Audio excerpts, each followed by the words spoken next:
If I could call to order, Kathleen Allen. Here. Brian Chetney. Here. Tom Chapa. Here. Heather Del Conte. Here. Brandon Legault. Here. Linda Sereno. Samuel Tripp. Here. Roomba Kawaja. Here. If you would all stand for the Pledge of Allegiance. I pledge allegiance to the flag of the United States of America and to the republic for which it stands, one nation, under God, indivisible, with liberty and justice for all. Thank you.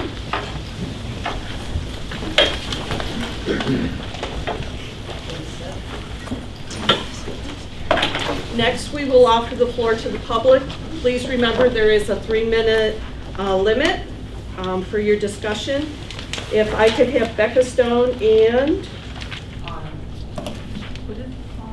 Anna, could we have you come up to the front of the room, please? Oh, okay. We were swimmers for joining Oswego Golden Team and just wanted to say thanks. They gave us the opportunity to make state times, which is really cool. Thank you. Thank you again for allowing us to swim with you guys. It was actually a really good pleasure. I've never swam for a girls team ever in my life, and so I've always swam for a boys team for the past year. So this is my first year, and it was really a blessing. So thank you. It's a blessing to have you. Thank you guys so much.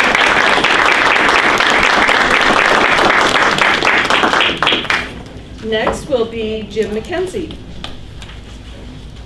Hi, how you doing? Jim McKenzie, 26 Lakeview Drive. I'll also start with a thank you for our student rep. Thank you for giving my name to the middle school, high school conservation group. Not sure what, if anything, you'll do, but they reached out to me, so thank you for doing that. I also want to share one other thing, and I know this will be a discussion for later, but one of the things I forgot to mention at the last, I'm not going to recount everything else.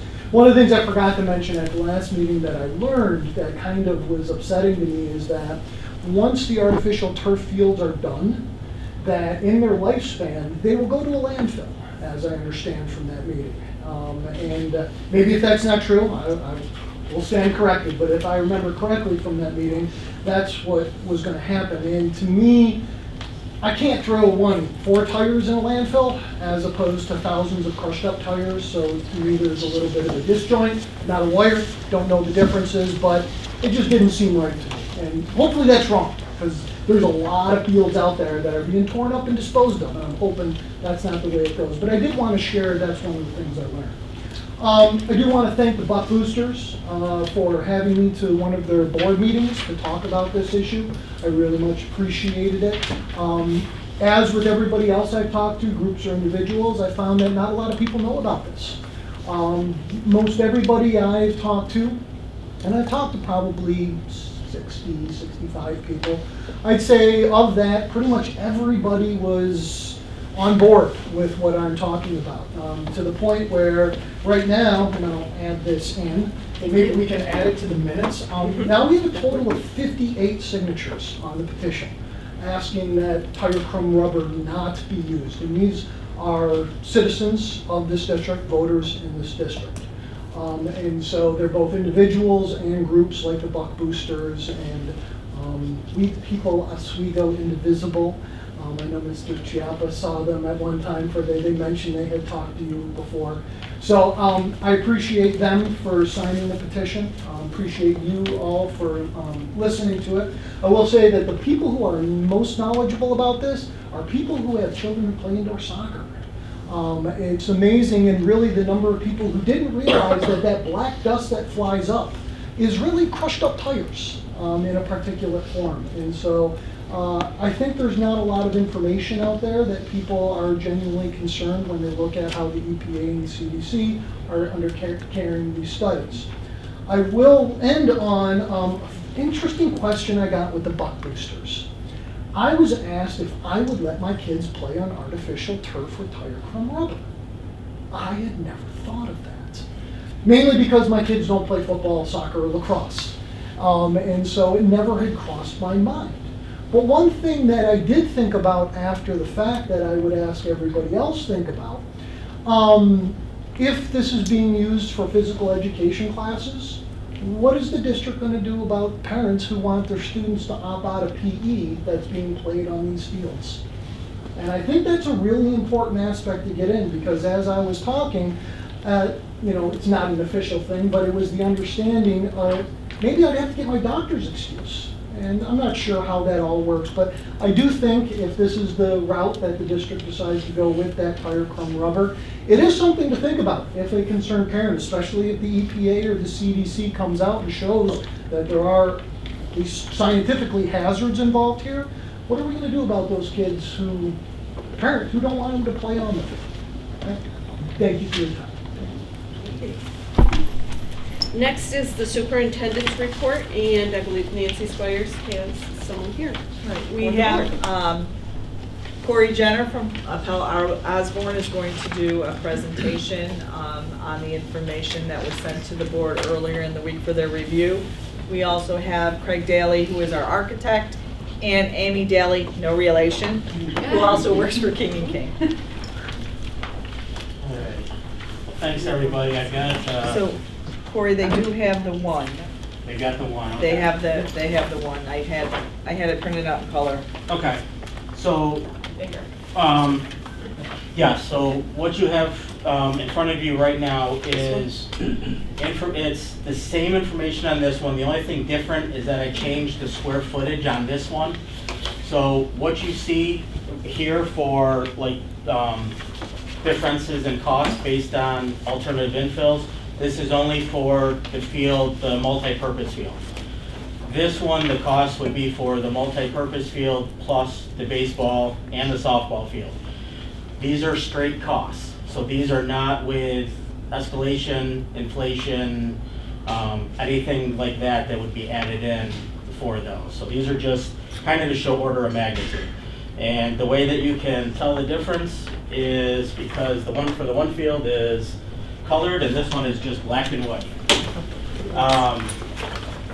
Everything else on it stays the same, where it talks about different types of alternative infill. And I do have a box that I can show you an example or examples of any of these that are listed here. But what I did was I went through and I identified the different types of alternative infill that are out there. So the most common is the SPR rubber. It can either come ambient ground or cryogenic. That's what's currently budgeted in for the field. In addition to that, you'll have noticed that there are a variety of different ones. One is called zeolite mineral infill. It's basically from volcanic activity. One is to do straight silica sand. Silica sand, the current location that has an all sand based field would be ESM. They've been looking at swapping it out for years now, just because of it's very compact and there's not a lot of cushion to it. So it peels a lot harder when you're on that field right now. And it's installed over top of a pad. That's what they currently have for a system. Couple of the benefits of like the silica sand, it's readily available, it's got a good lifespan. The bad parts to it is the shock pad is being required. It stays hard under cold and frozen conditions. And you have to consider a special thatch layer for any fly up, and also it's very highly abrasive to it. So these pros and cons are things that I got from users that have these fields, as well as like the Synthetic Turf Council, as well as the turf manufacturers. So there's one turf manufacturer, for example, you go to their website and they recommend the base material that you have. And I want to do this so that I don't give out the manufacturer's name. But if you look at their website for alternative infills, they offer 4 different alternative infills as options. Like they will install them. So I went through and I contacted them to get pricing information along with pros and cons of those systems. That's where this information came from. It's interesting what the manufacturer does say when you talk to them about the alternative infill. The most common, the comment that I received from this specific one was the reason of why. And that all the studies that have been done so far, to date, even regardless of who does them, if they're done by an actual third-party testing agency, one that's been selected by EPA, one that's approved by DEC or any other state agency, they do say that it is below measurable toxins. They also always say, no matter who is doing the testing, that additional studies can be done, no matter what. Can we Yes. interject with questions? Yes, of Don't course. forget Please, them. please do, yes. Were those measurements for like air particulate or So I had- pollution, or are we talking about like runoff? 'Cause that's So I had also- testing for runoff, I had testing for direct release into lakes. I have air particulate testing that was done. I've got a report from a dentist about all, all different types. I have a 5-inch notebook back at the office that is just test reports up to about 4 years ago. Then I stopped printing them out, I couldn't get a big enough binder for everything. But those are all available, I can email them to you. They are all available, I'd say probably 80% of them are available on what's called the Synthetic Turf Council. And what that council is for is all synthetic turf regardless of infill type, and it is for providing data on injuries and data on water consumption if you want to irrigate your fields. Data on staph infections, because that was a concern years ago, was with regards to staph. It's a whole variety of different studies, and what they do is they have it broken down, where you can go to their resource page, and they have it broken down by the type of study that it would be for. Another one is recycled EPDM rubber, where basically that's coming off of moldings, gaskets. There's what's called rock infill, which is a southern pine and sand mix. You can go with organic, which is a mix, which is any of the following or a mixture of them, which can be cork trees, coconut husks, rice hulls, and olive cores. There's a new one that I just received 2 weeks ago. Actually, I received it on the day of the last board meeting, so I was glad it got postponed, which is actually walnut shells. And this is kind of a tricky one because of allergens, but they say they have a new patent pending process which removes all of the oils, because it's not the shells that people are allergic to, it's the oils within the nut itself. I've got some preliminary testing done on that as well. There is coated crumb rubber, where they actually take the rubber itself, which is like the base bit, and then they put another layer on top of it.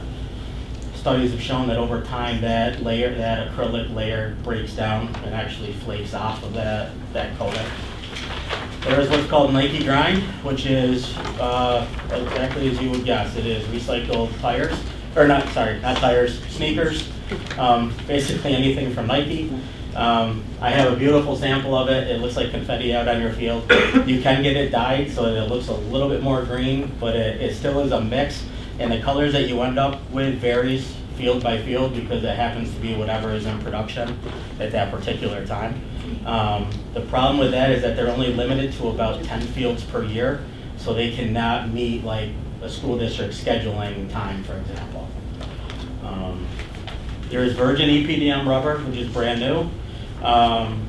The one thing that was pointed out to me from different turf manufacturers, that you have to be careful of where this rubber comes from. And I've got photos of actually the rubber under specific environmental conditions where it actually has melted together, and it actually is clumped onto the bottom of cleats and everything. So it's not, you have to make sure that the rubber that is being brought in meets specific requirements for it. There is a coated sand, where it's basically a plastic acrylic coated sand. There is what's called EcoMax, which is a mixture of recycled turf and TPE. TPE is called the thermoplastic elastomer, and that you can also do just solely onto itself. TPE is it's the factory-made particle. They're all the exact same size. The problem with them being the same size is that when there is impact onto the surface, ball, glare, whatever, there's a larger splash effect to it, because there's nothing angular, which actually helps lock down the infill to it. believe I have one more page. Nope, that was it. So what I did for the columns, just to make sure everyone's kind of seeing it right, is after I got the description, the pros, cons, I have what the cost of infill is per square foot. So for example, the what we've got budgeted for, the highest amount that is typically is $1. I think the most expensive is probably the TPE, which was $4.50 a square foot. Then I've got what the expense of the turf is with the infill, whether or not a pad is required, what that extra cost would be, whether or not irrigation would be required. Organic infills, they want to see irrigation with it, because otherwise they will break down a lot faster.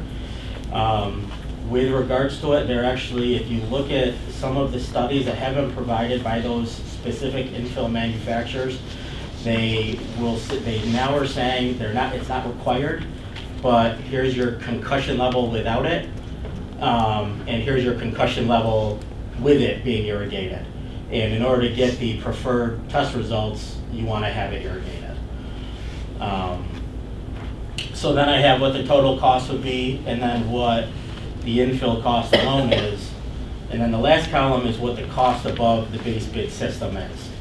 So if you're seeing like SBR, for example, that's what's covered on the first page. That's what's covered in the referendum dollars. There's nothing extra. If for say you wanted TPE, then there would be just for the current multi-purpose field, order of magnitude would be about $588,000 extra just for that one field. So it varies significantly based on those. And it's just how it's made. It's based on the availability of it, trucking costs, all of that factor into that. And I do have samples of each and every one of them, so if anyone is interested, I can pass around any or all of them. Corey, excuse me, could you address Jim's comment about recycling when they turn the fields up?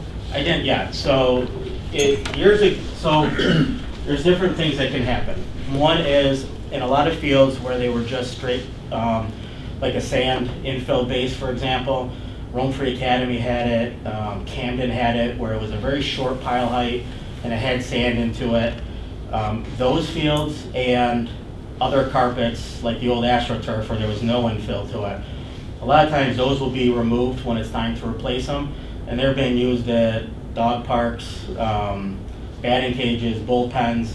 There's actually a company called Pro Mounds out of Florida that would actually come and they would pay a square foot cost to actually take your old turf and they repurpose it. Now, with regards to the carpet that you would be getting, the infill is recyclable, but not, only specific infills are recyclable. So the turf companies will recycle SBR rubber, the ambient ground and the cryogenic. They will not recycle any of the organic infill or anything like that. And by recycling, what happens is they come in with a machine, they slit down into rolls for the carpet that's being removed.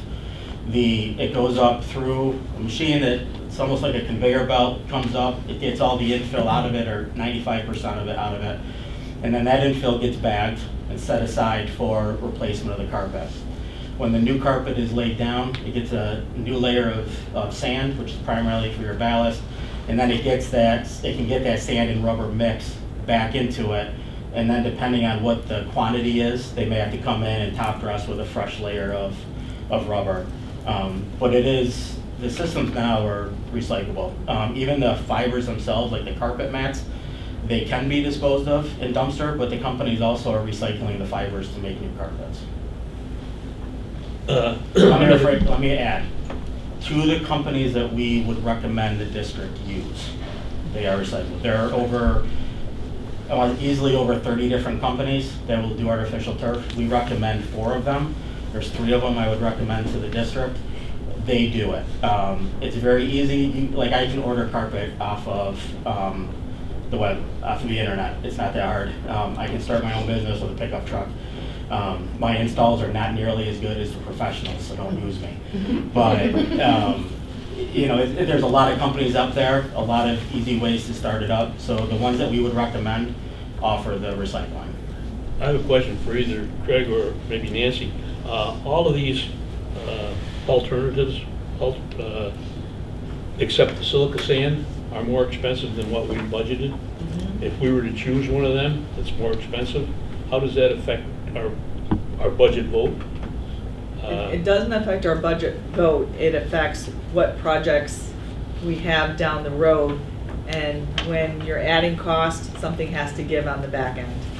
So if you we were would to have go to. a more expensive infill here, that money's got to come off of something else. Correct, you would that's have to planned cut it out of a future project Yeah. or. Future phase. Future Basically, it's phase. gotta come out of this project. The silica sand, just so you know, the square foot price is the same, but you have to add a pad onto it.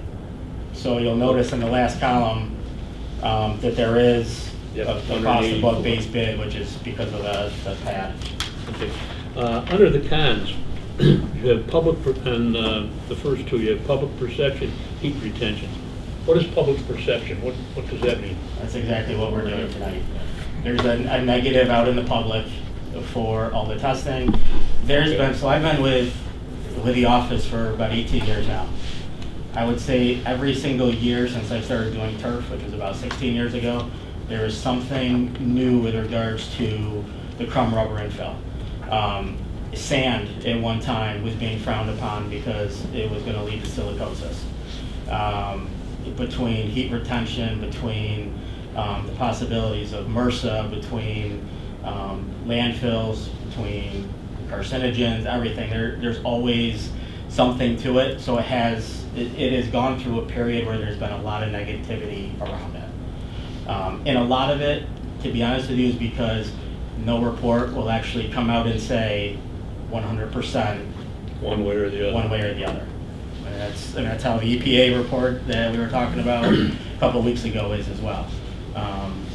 Everyone was hoping for a definitive, and no, there's Not going to happen. it doesn't look yet. And talking to those that I know with the DEC and even someone who's with the EPA, it doesn't look like anyone's ever going to kind of give you a solid answer.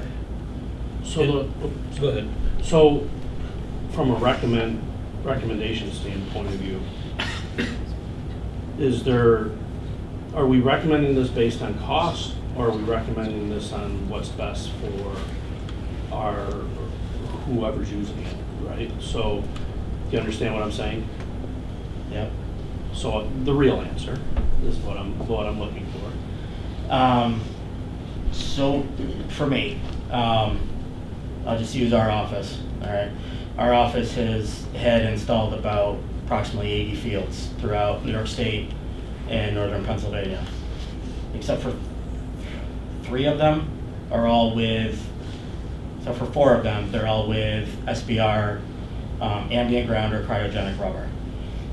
There were 2 of them that originally were sand infilled, and they have been replaced now with a sand and rubber mixed to it.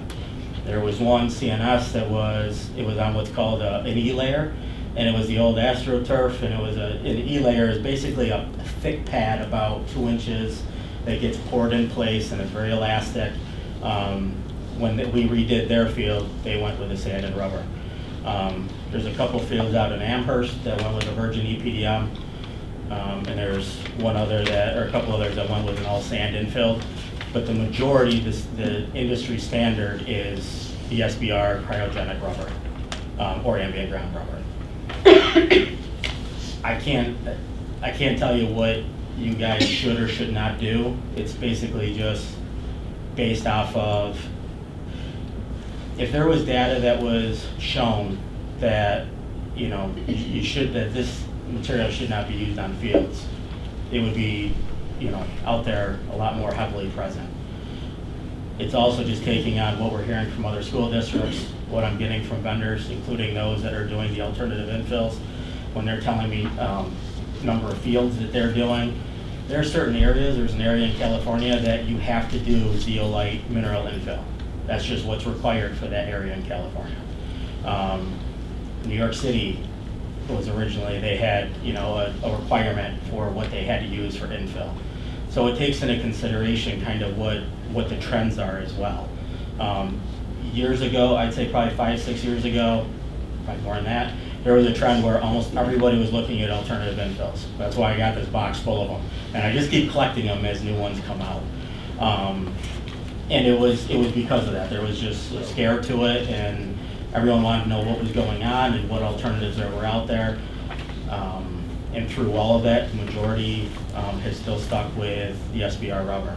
I mean, our office, to do our due diligence, we stay up to speed with any reports that we get. We get any new, if there is something that comes out in the news, for example, about a scare, an article, anything like that, we go right to the source. I've got stuff from the actual tire industries. I've got stuff from the turf manufacturers with additional protocols they've done. We've got testing that was done in Europe, which actually has higher standards than the United States. How old are the oldest SBR fields? Because a lot of these things wouldn't show up for quite some time. Correct. SBR rubber fields, so my first field was 16 years ago. There's a field in that's 16 years old. They actually, they've been around the longest. They started testing and started having them more in Europe before they kind of come over to the United States. But SBR rubber and everything, they started in the 1990s. You know when Coca-Cola was coming into schools and like redoing their fields, is that what they were using? Coca-Cola was being a funding source that Yeah. helps offset the cost of the fields, but the turf fields were still whatever was the standard product out at the time. Late 90s is when there started to be a shift from going from the all sand rubber or the no infill artificial turf to using this, which is the third generation of artificial turf. So late 90s. Yeah, I just had a question in terms of the lifespan of the organics versus the lifespan of the rubber, and in terms of replacement, if there will be, is it, or is there enough study, enough time with them out there? There's a lot. There is no definitive study because there's too many variables. Is what they have been telling me. It depends on if it's watered, depends on the climate, depends on how much you are top dressing it. You will have to top dress it every year. It's like mulch in your yard, it's gonna break down. So you are gonna have that.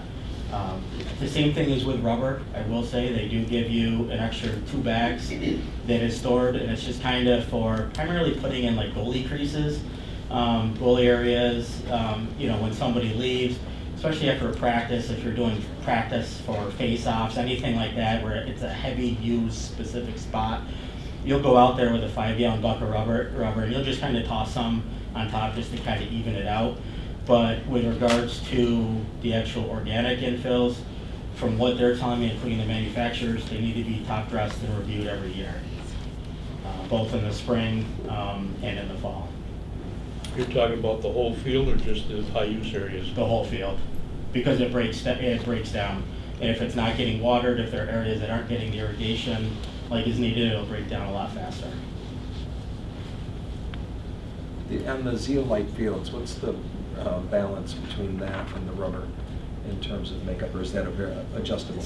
No, it's actually, from what they told me, it is 100% zeolite.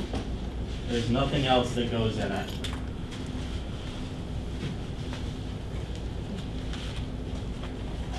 Come on, somebody asked for samples. I don't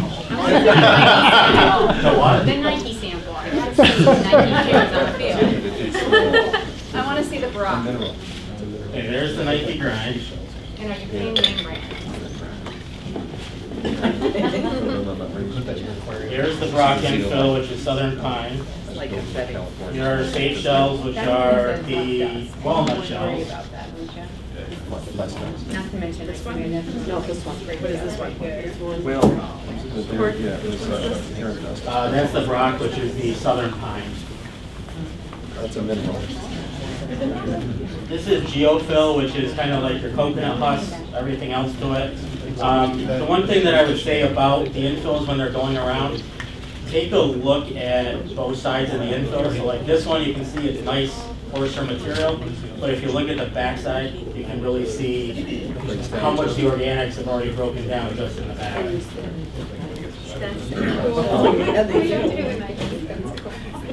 Please don't do that.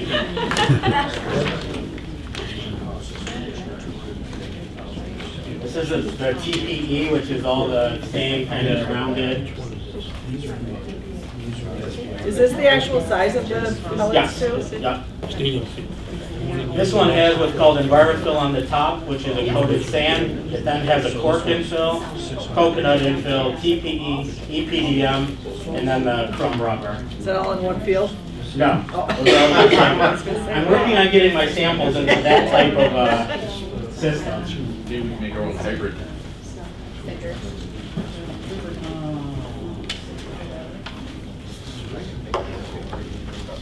These are the olive shells. This is the rubber coated sand.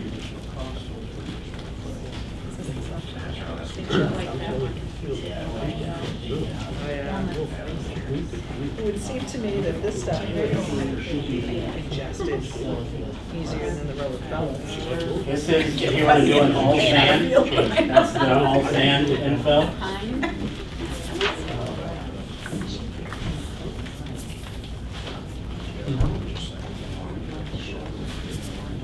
Corey, is the safe shell the soft shell? Is that the same? The safe shell is, yes, that's, yeah.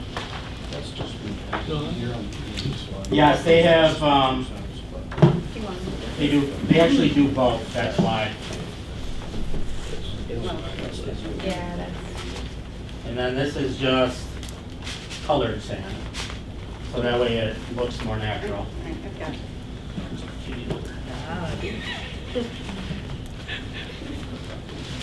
This is typical of kind of the system of what, that's actually from another project site. That's your ambient ground or cryogenic sand and rubber.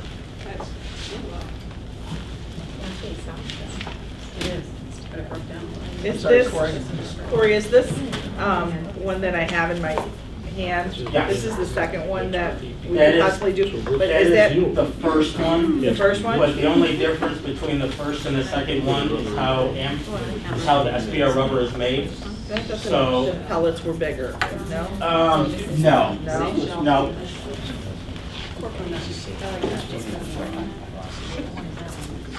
If anyone else wants to come up and look, you're more than welcome to.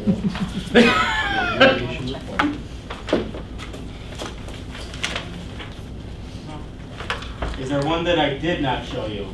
Please. I tried to show you all. I know. I did the same thing.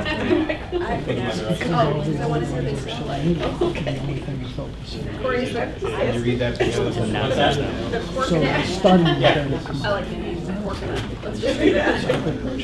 What, but is that one that's coated with, so it's organic, but then it's coated with something? No, that's just straight coconut.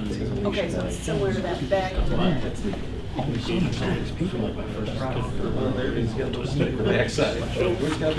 This is EPDM rubber, which is green. This is called cool fill, which is your recycled, it's your, basically your ground up tires, but it is green in color. Yeah. They dye it. Corey? Yes. Can I ask you a question? A few of the materials, you have a con note about mold. Yes. So how much of a mold problem have you heard about? Which, the only ones that I've actually heard of a problem on it are the,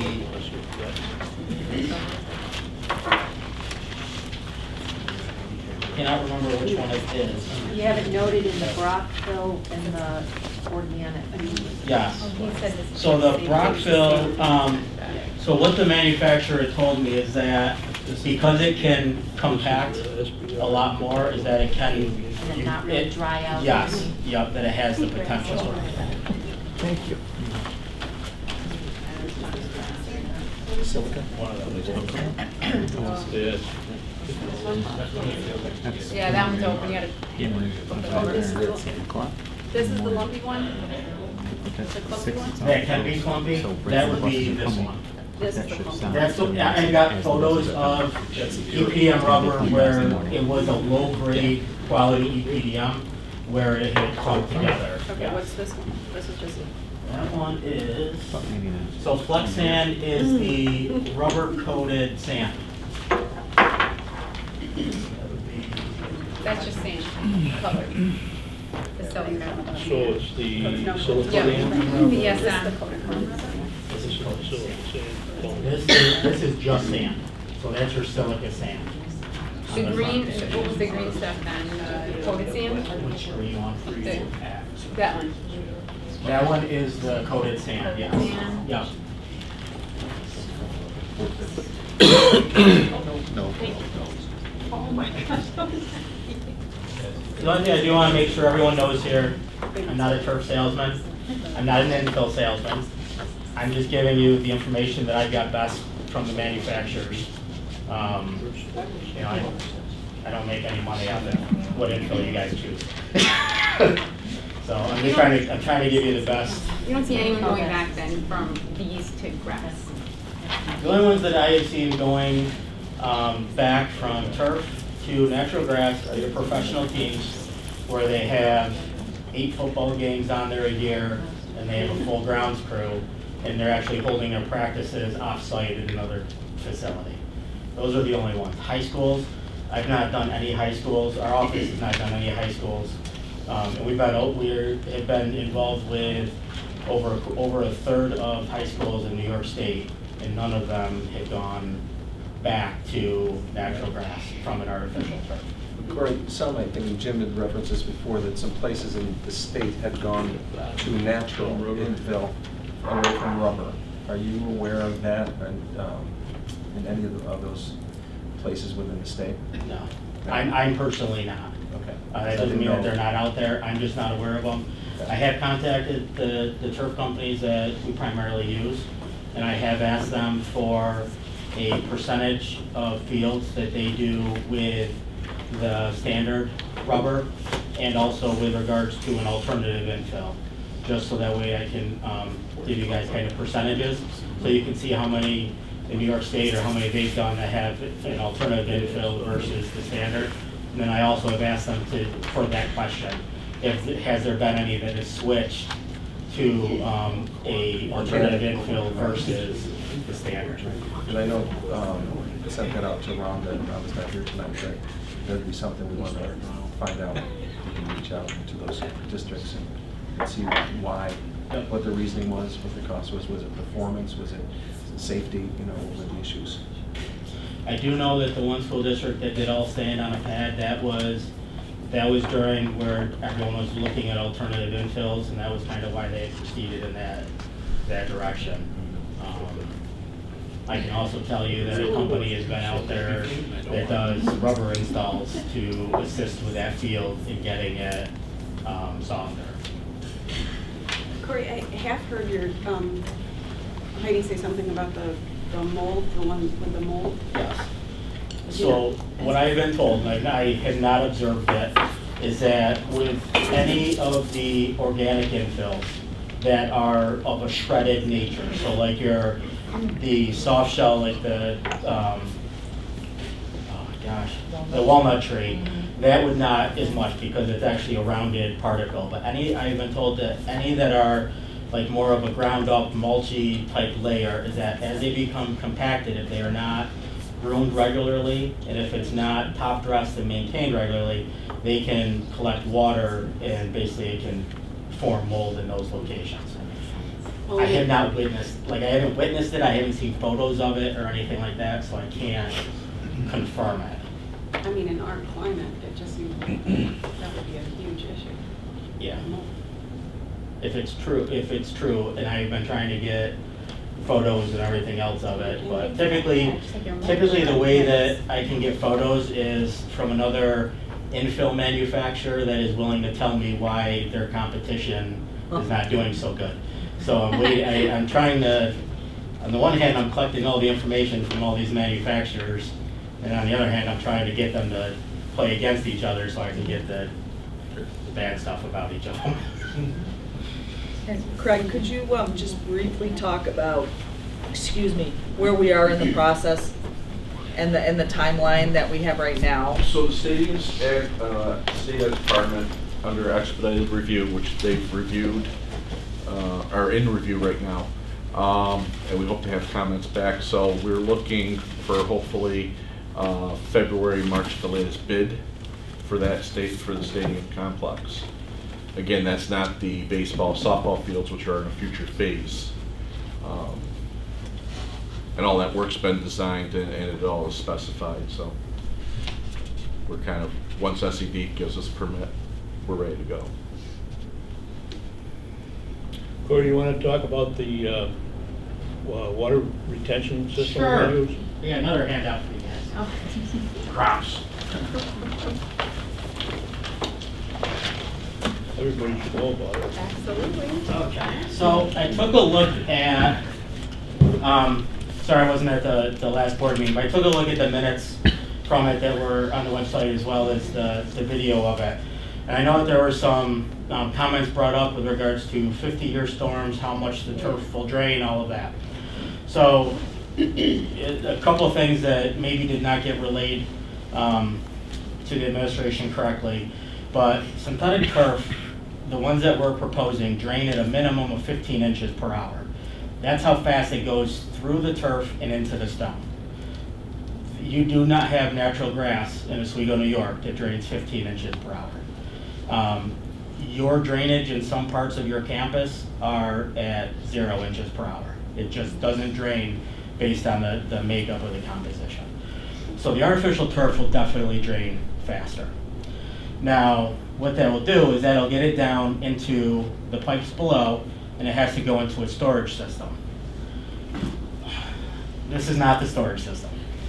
This is a small replica of what we're proposing. There will be one of these systems underneath the synthetic turf field and also one underneath the parking lot.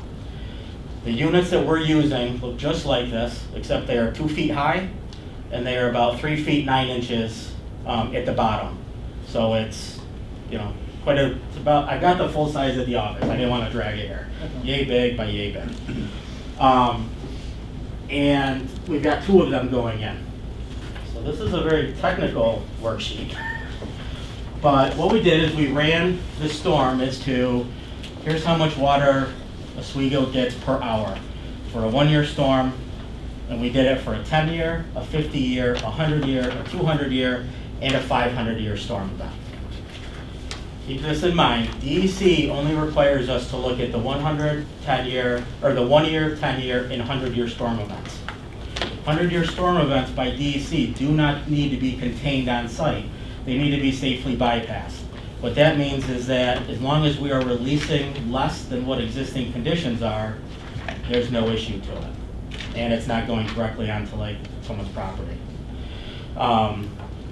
So what we did is, you have to bear with me, I'm gonna try to do this not too technically. So the existing column is watershed A. That, what I want you to do is imagine that is all the runoff from the softball fields that are over there now, where like Rhonda Park's up in that area, and that lower part of Buck Boulevard. That's that entire watershed. And you can see at the 1-year storm event, you've got water that's running off the site at approximately 19 cubic feet per second. All the way up to the 500-year storm, it's about 111 cubic feet per second. Under proposed conditions, what we did is we broke it out into 3 different areas. One is Buck Boulevard. All we're doing is reconstructing it exactly how it is. So we're not putting in any new underground storm collection system for that, except for your standard structures and pipe. Watershed 2 is the parking lot, where we've got one of these systems going underground, which is going to store approximately 23,340 cubic feet of water. Then we have watershed 3, which is under... The parking lot will be asphalt? Yes. How's the water going to get through the asphalt into this system? It's all collected by, I got storm inlets, basins? area drains, basins all over the place. Yeah. Then we have watershed, the 3rd one, which is your synthetic turf. For the same thing, this is underneath there. Now, for the synthetic turf, the water can get down into this chamber 2 different ways. One, it can vertically drain down through. Turf is a vertically draining system. It can go right down through, minimum 15 inches per hour, you're set. The other option is that it can actually go down in collector pipes, and it'll, every 15 feet on center, there's a flat drain, goes down into a perimeter pipe, which then outlets directly into this chamber system. So if you wanted to get it there faster, this is how it can go as well. So there's two different ways that the water will enter into this system. All three of these get added up together into one collector area, and then that's what outlets into the same structure that a lot of your stormwater is going to now, which is by the backstops to the softball field where Buck Boulevard, kind of the entrance is to it. When you add all those three together, and I'll just do the 1 year, you're got a total of about 18 cubic feet per second. So that's less than existing. The 500 year, you had 91, and it was 111. So again, we basically are reducing 20 cubic feet per second getting out into the city system. Keep this in mind. All storm structures are sized for 10-year storm events.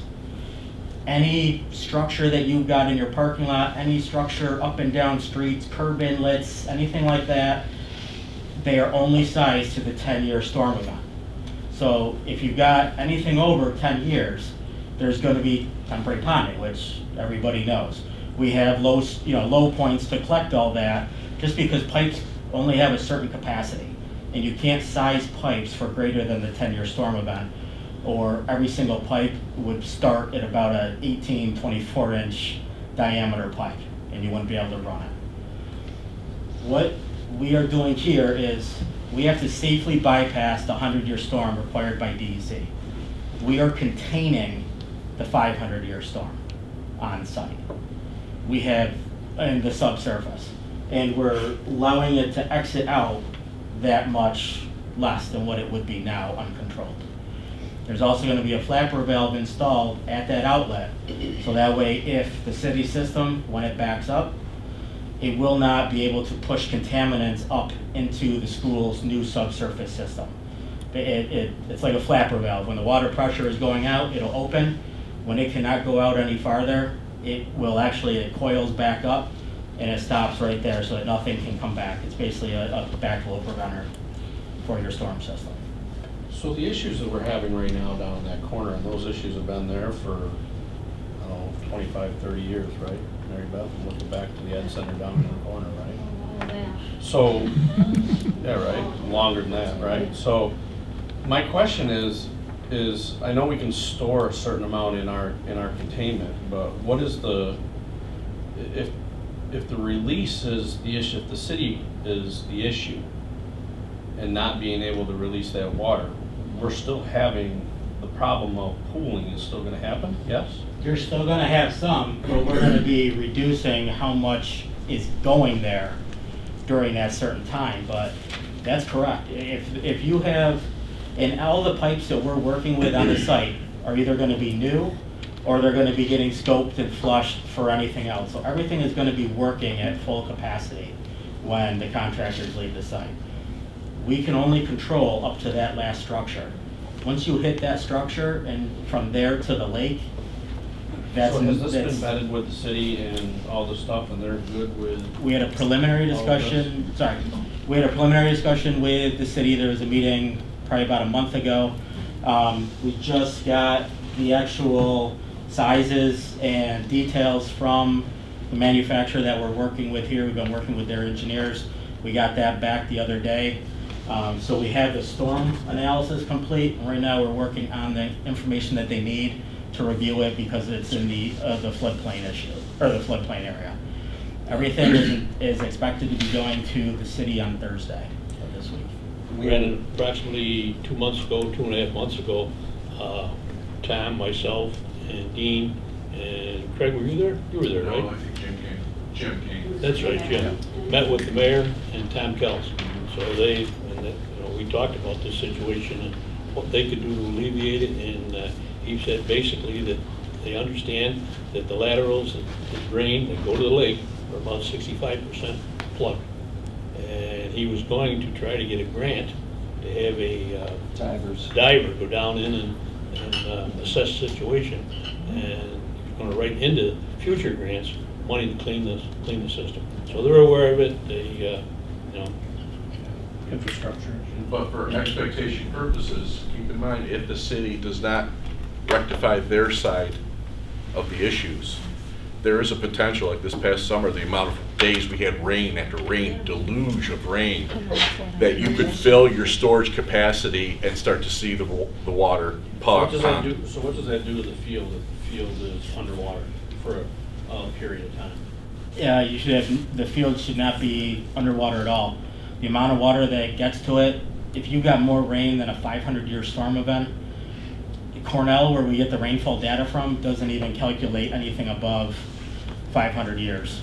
But Corey, in the case of if there was a backup, Yeah, and we're maximum capacity. If the city can't take it, and it's backed up, the water's gonna sit there. Once the basin's full underneath the fields, it's gonna, where's it gonna go? In the design, if I'm not mistaken, there's a perimeter wall around the outside, correct? Yep. So I can speak for this one because I had a piece of property over there, which during the summer was quite flooded.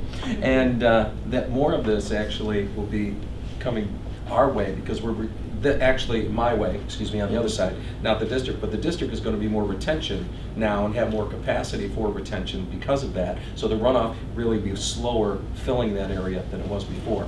It still doesn't, address the issue of those laterals and what they need to be cleaned, but I think it will slow it to some degree, but push it off to me on the other side. But Corey, correct me if I'm wrong. I mean, in the case of if there was a ponding situation, you're not going to use your field, but that will also mean when the water finally does succeed, that you will have to look at your mix and all those types of things to make sure it's evenly distributed and not all flow to one side where the water was draining into your neighbor's yard. So the But I don't think it creates any damage to the actual system. No, and you'll actually, what the calculations don't take into consideration is that you've got anywhere from 8 inches of stone at the center of the field to about 3 feet of stone around the perimeter, plus all the pipe storage that you've got in there for your regular 10, 12-inch pipes. So you've got a lot of additional storage in there as well before it would even start showing up on the surface. The field is only pitched at 0.25%, or 0.5%, sorry. So you're talking about 4 inches from side to the center line of the field. Anything that gets on there, and you can, there actually are photos and videos you can see online that as long as the field is well draining, basically the water will raise around it and it just settles right back down because it's a flat area, it's not pitched at all, so it's not like you're gonna be creating, it's not like one end of the field is a foot higher than the other to where it'll be running faster and transporting that infill material. Well, in my mind, I'm thinking that what we plan to do, once it's completed and it works the way it's supposed to work, which I'm assuming it will, that we will alleviate a little bit of the situation outside of our property. Yes. That should help that situation because we're not putting the water that we're now putting into the street. We're not going to be doing that. Well, he's saying there's more water holding capacity Right. now in the Right. whole system, Yes. built into the whole system. You'll be So- at the 500-year storm, and I'm just using that because it's the most extreme storm that you could have. You'd have 20 cubic feet of water per second less going off during proposed conditions than during existing conditions. So the water is still going to go there. The water is still going to run off. It's still going to get to that point. But what you're reducing is basically you've got a bell curve where when it rains, you've got a high intensity point and then it starts coming down. What you're doing is we're coming up and we're creating a plateau to where it levels it off, and it may take an extra 30 minutes or an hour, and then it comes back down. But basically you're taking that peak discharge amount and you're reducing it. So the water is still going to be flowing, but you're going to be storing it on site and reducing it at a much lower rate than what existing conditions are. I just remember the picture this summer where we had a car stranded down there and the water was up to the windows on the car. And there was fish swimming down there, so that in my mind is just kind of sticking there. I've seen it firsthand. Yep. I mean, you're talking water that's sitting 3 to 4 feet high. So I think our plan is we are going to use our January 7th meeting. We're not going to have a traditional agenda, but we are going to use that for some discussion-oriented things. And this is something we would like to have a full discussion about and make a decision about that will be our next meeting. So that timing works for you based on what you just said, correct? Would you like our team present for that? That's up to everybody here. Yeah, I mean, I hate to call you guys out again, this was very, very helpful, for I sure. don't- If it helps, then I will be here, I just. I don't know what more information we can get. I mean, Tam and I have advantage because we've sat in these committee meetings, but Sure. it's up to the rest of the board. Why don't I do this? Why don't I put it on my calendar for now? If you don't need me, then just let me know by 2 o'clock that afternoon. Otherwise, I will plan on being here. If you need any other supporting information, reviews, anything like that, if you could just let Nancy or Dee know, and they'll get it to me, and I'll make sure I get you whatever data you need. I just think for me, going into that meeting, I want to be able to address some of the issues, Jim, that you bring up, along with the 58 other people that have signed that, and as well as for our kids. So I just want to make sure that we got all the right information to make a good decision, and I know the committee's been working hard at it, but I think we have to take this into consideration as well, and but I think having you here to maybe answer some questions would be good for me. Or you could email us your binder. Yeah. Trust that I don't want that.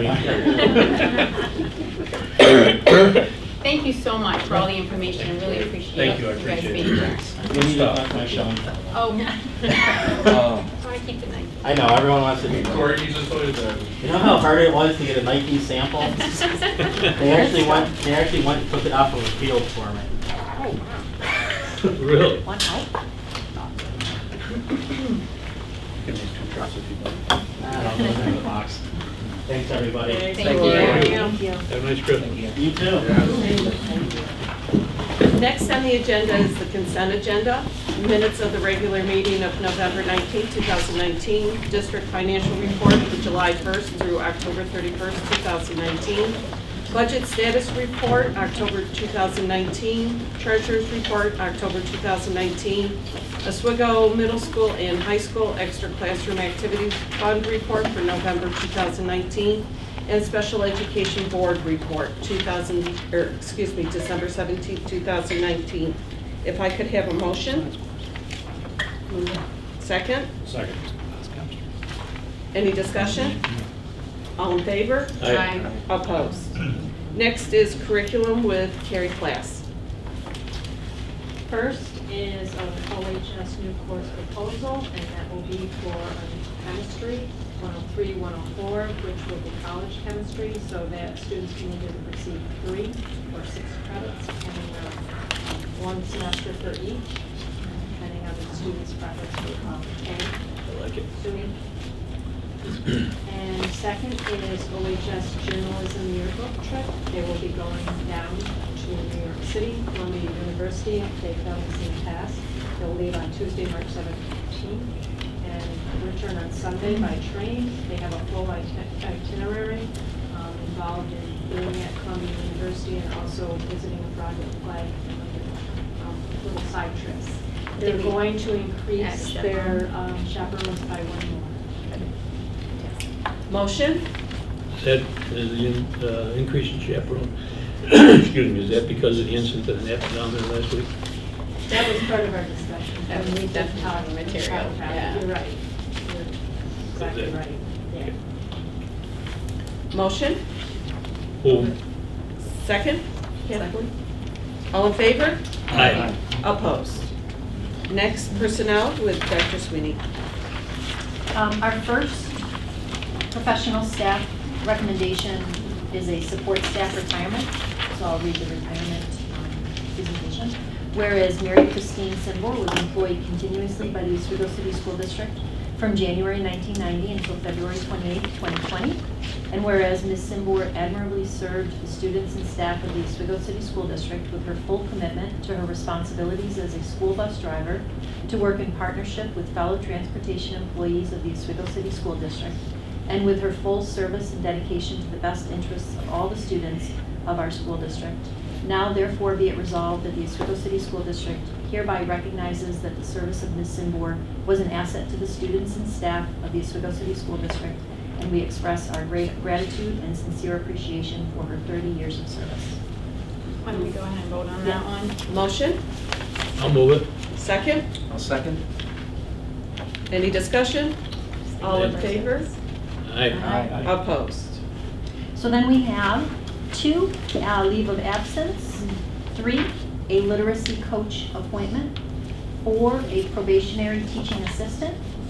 5, a regular substitute, special ed. 6, an FBS extra compensatory position recommendation. 7, a winter sport appointment. 8, our unified sports appointments. And 9, an extracurricular volunteer recommendation. Motion? I'll make a motion. Second? Second. Any discussion? All in favor? Aye. Opposed? Our support staff recommendations start with 10. We have 3 resignations, 11 probationary appointments, 12 permanent appointments, and then 13 our substitute and temporary employees. So let's vote for all but 13, because I think we may have somebody abstain from 13, wasn't that? Correct. We have, yeah. So we'll do to 12. Okay. Through 12, if I could have a motion, please? Move it. Second? Second. Any questions? All in favor? Aye. Opposed? Number 13, if I could have a motion. I'll make the motion. Second? Second. Any discussion? All in favor? Aye. Abstain? Abstain. And opposed? Next is finance with Nancy Squires. Number 1 is the contract with Integrative Counseling Services for Frederick Layton School. This is an increase of the contract that was brought to the board in July. The increase is $3,600, which will be paid for by Title IV funds.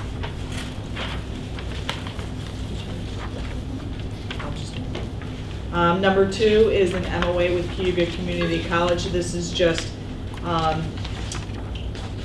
explaining our relationship with Cayuga Advantage Program. It's at no cost to the district.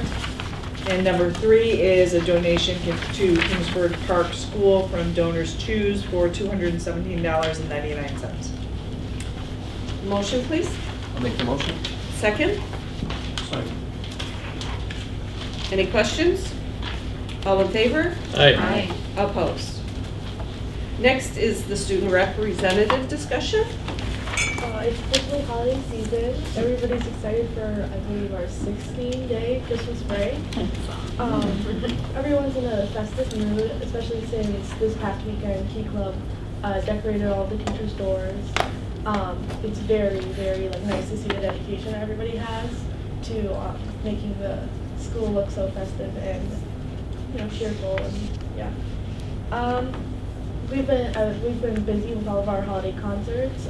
There's of course one going on I think right now, and yeah, I think that's just all.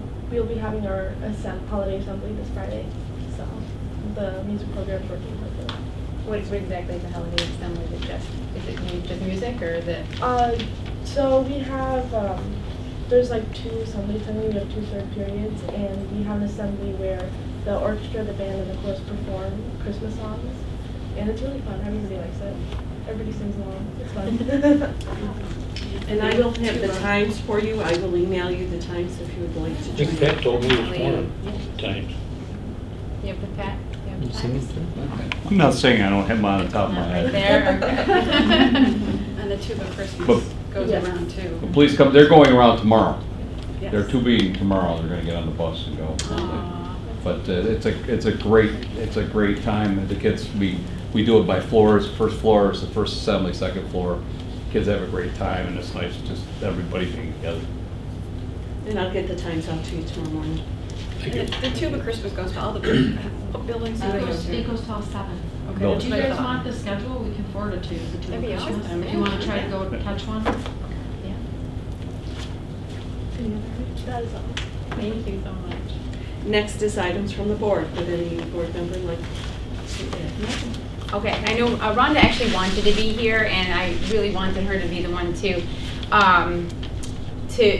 announce all of this, but our sports teams have been doing a lot of wonderful community service, so she just wanted it to be made public. what has been going on so far since the spring of last year up until now. So she gave me this list to announce. So I'm very pleased to announce our varsity golf, I believe girls golf, made bookmarks for Global One Kibera School in Africa. Our girls volleyball team did a bingo night at St. Francis Commons. Our boys volleyball team did a event for Make-A-Wish. Our girls volleyball team did an event for Spike Out Cancer. Our cheerleading cheered at Oswego State Suicide Prevention, the 5K run. Our cross-country team took in donations for our animal shelter. Our girls swim team did the Go Bucks 5K water aid stations. She would have to expand on that because I'm not exactly sure what that is, but it sounds fantastic.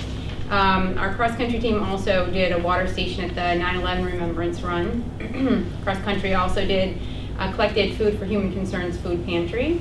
Our boys hockey and our wrestling team did a Thanksgiving morning run for the pies.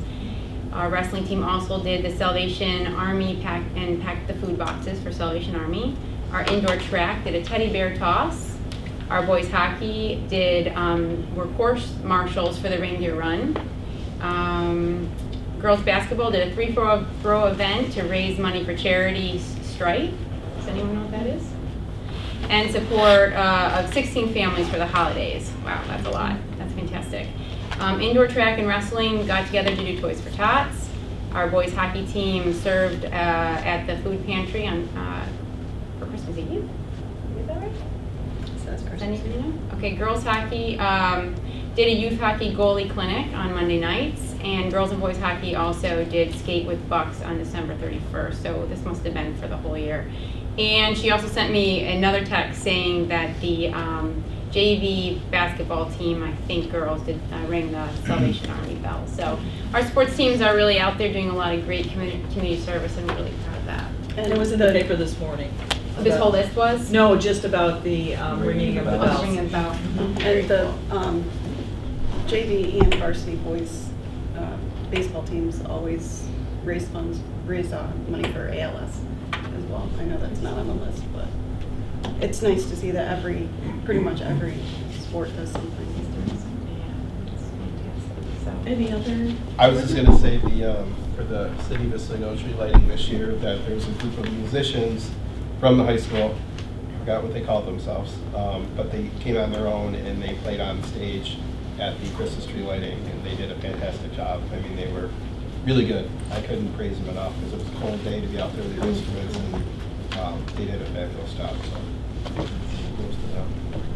Was that them on their own, or was there staff So, over there? what the problem is we usually reach out to try to get, whether it's the Cambria or whomever, but because it's Thanksgiving weekend, it's tough. So it's really hard to commit to it. So I think these were just students that said, hey, we're home for the weekend, we'll do it. And they pulled themselves together and they played.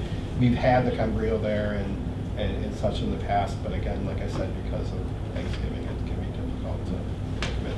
So, but they pulled it together and they did a fantastic job. Any other items? Yeah, I just wanted to make clear about the next meeting.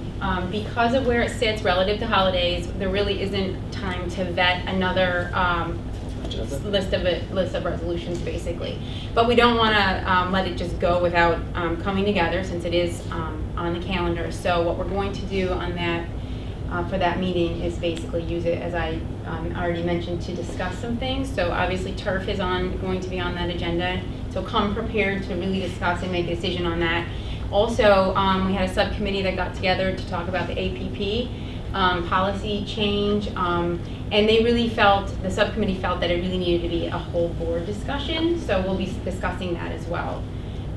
So those will be the two big items. If something comes up between then and now that one of you would also like to discuss. Well, we talked about the community relationship. Yes, that is on the list as well, yeah. In terms of that and that committee, or Yes. what it's going to be and how we move forward with it. Yes, so will you be prepared then on the 7th to maybe propose something and then we can discuss it? And Well, yeah, I mean, I can either continue as we were, or if we have a couple of ways that we can go with it and discuss and see what people think. Okay, so those three things. There will, Anything else comes up? we will need to have Rhonda there for the APP discussion. Yes, yeah. Yeah, and it'll be an open meeting, so anyone's welcome to come and listen to us hash it out. Any other items? Would there be a need for executive session? Yes, Reason? contract negotiations. Will there be a need for a vote after the executive session? Could I have a motion? Kathleen, second? Second. All in favor? Aye. Opposed? You may adjourn.